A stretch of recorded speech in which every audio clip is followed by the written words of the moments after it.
Terima kasih Anda masih bersama saya di acara Kikandi dan masih dengan Gus Miftah.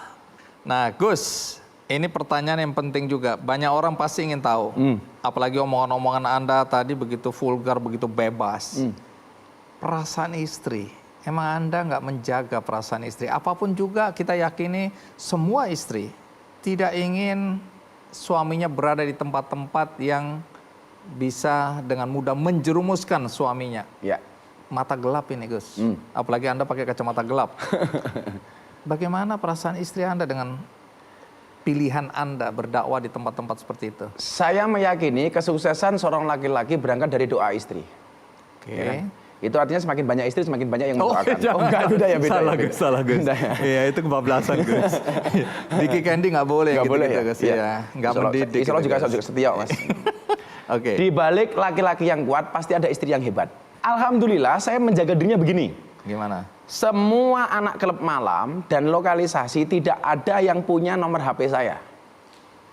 Oke. Yang boleh punya hanya penghubung. Hanya penghubung. Jadi mereka tidak bisa komunikasi secara langsung dengan saya. Baik di klub malam maupun di lokalisasi. Itu tidak. Itu bagi saya cara menjaga diri, salah satu cara. Oh salah satu. Satu cara. Tapi tidak merupakan jaminan. Tidak jaminan. Kemudian yang kedua, istri saya paham dari awal saya mempunyai kegiatan seperti itu. Maka saya yakin dia juga ada rasa cemburu, lumrah lah karena cinta kan. Nah, tapi bagaimana kemudian saya membuktikan kepada beliaunya bahwa saya mampu untuk dipercaya. Itu saja. Dan sampai hari ini kalau saya berangkat ngaji, Bunda pamit ya, kemana bah? Ke lokalisasi. Nggih. Sudah, nggak ada masalah. Jadi istri nggak ada masalah. Nggak ada masalah. Mertua?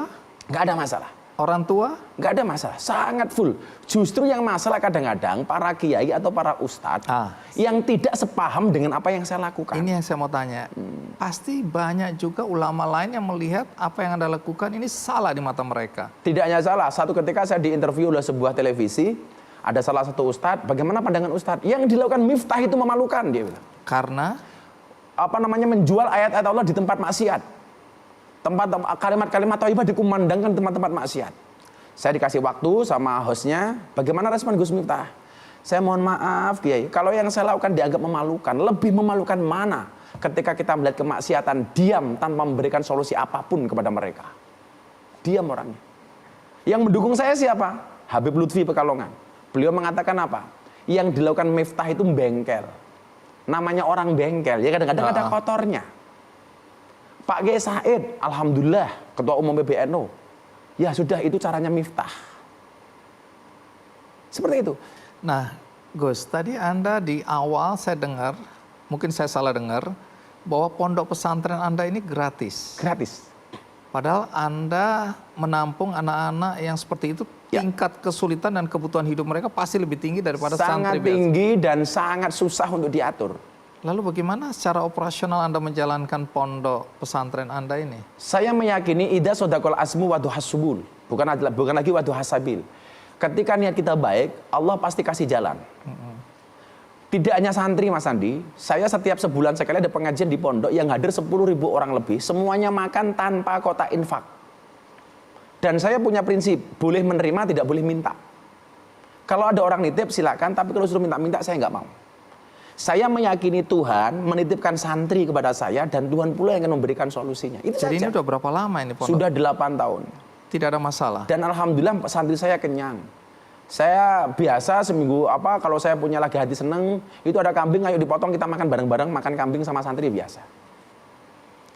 Ada satu hal yang menarik, karena saya lihat wajah Anda yang ganteng ini ada di belakang truk-truk. Banyak banget. Ya. Ini penghargaan atau penghinaan? Itu bagian dari ekspresi mereka cinta dengan kita. Karena saya pernah ketemu juragan truk, dia punya truk 5, semuanya gambar saya. Alasan mereka apa ya? Karena cinta, karena senang saja. Karena mereka menganggap apa yang kita sampaikan bisa diterima oleh mereka. Baik, jadi Anda tidak keberatan, malah Ya, Anda merasa penghormatan ini. Bagi saya ekspresi orang seneng kan dengan macam-macam Mas. Ya saya pikir lebih baik ada kutipan-kutipan seperti itu daripada diisi yang enggak kan kutunggu jandamu. Saya yang ingat itu begini kan, terus. Bokong truk istrimu semangatku. Waduh. Gus, terakhir apa mimpi yang ingin Anda wujudkan ke depan ini?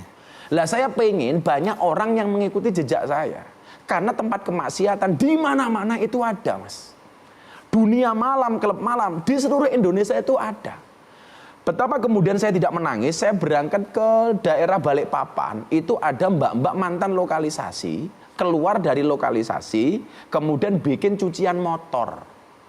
Bikin cucian motor saja itu masih dihakimi oleh masyarakat. Itu kan mantan-mantan PSK yang sekarang hanya cuci motor pakai pakaian seksi supaya laku. Dan saya lebih marah lagi ketika mereka minta izin untuk datang ke tempat saya pengajian dilarang sama panitia. Jangan, mereka kan mantan PSK dan lain sebagainya. Langsung saya sampaikan kepada panitia, kalau mereka nggak boleh datang, saya nggak akan ngaji. Dan akhirnya diterima. Lah, saya pengen muncul orang-orang lain semisal saya. Supaya tugas dakwah saya juga terbantu oleh kawan-kawan saya seperti itu. Satu itu. Kemudian yang kedua, saya pengen mempunyai Gus Miftah Institute. Gus Miftah Akademi atau apapun lah namanya, saya pengen kemudian menyampaikan bagaimana sih dakwah ala Gus Miftah yang menyenangkan, yang kemudian bisa diterima oleh semua lapisan masyarakat. Yang sebenarnya orang melihat Miftah itu tidak alim, Miftah itu tidak pintar, tetapi hadir di waktu yang tepat dan pada orang yang tepat itu saja. Baik, mudah-mudahan tercapai nih ya Gus. Amin. Oke, sekali lagi terima kasih tausiahnya. Terima kasih KKD kekhilafan yang ngundang saya. Enggak, di ujung ini baru saya yakin bahwa saya tidak salah mengundang Anda. Alhamdulillah. Saya banyak belajar hari ini tentang nilai-nilai walaupun disampaikan dengan cara yang kocak. Dan satu hal yang saya selalu sampaikan ketika saya pengajian sama mereka sebagai penutup, saya selalu mengatakan, kalian tahu nggak kenapa kaca mobil bagian depan itu pasti lebih besar daripada kaca spion? Jawabannya satu, karena masa depan kita jauh lebih besar daripada masa lalu kita. Masa lalu kita. Terakhir, kenapa Anda suka pakai kacamata gelap? Ya, gimana ya? Sebenarnya niatan awalnya begini, Mas. Saya itu kan kadang-kadang begini, kayak di Surabaya, saya begitu masuk pengajian, mbak-mbak itu tahu-tahu, Gus minta selfie dengan pakaian seperti itu. Ya minimal untuk mengurangi lah. Itu saja sebenarnya. Oke, ini salah satu cara untuk mengurangi godaan. Mengurangi godaan. Karena kalau gelap ini pandangan juga nggak terlalu, iya. Kalau bukaan begini, wow. Baik, sekali lagi terima kasih Gus. Sama-sama Mas Andi, panjang umur, sehat. Amin. Dengan cara guyon pun kita bisa menyampaikan nilai-nilai. Ya. Dan terima kasih untuk itu. Sama-sama Mas. Berikutnya ada seorang perempuan yang masuk keluar penjara. Bahkan penjaranya bukan penjara biasa, tapi Lembaga Pemasyarakatan Nusa Kambangan. Apa yang terjadi pada perempuan ini? Ikuti terus Kick Andy. Jadi betul ya, Anda sudah sering masuk keluar penjara. 16 tahun. Yang paling lama di penjara mana? Paling lama di Nusa Kambangan.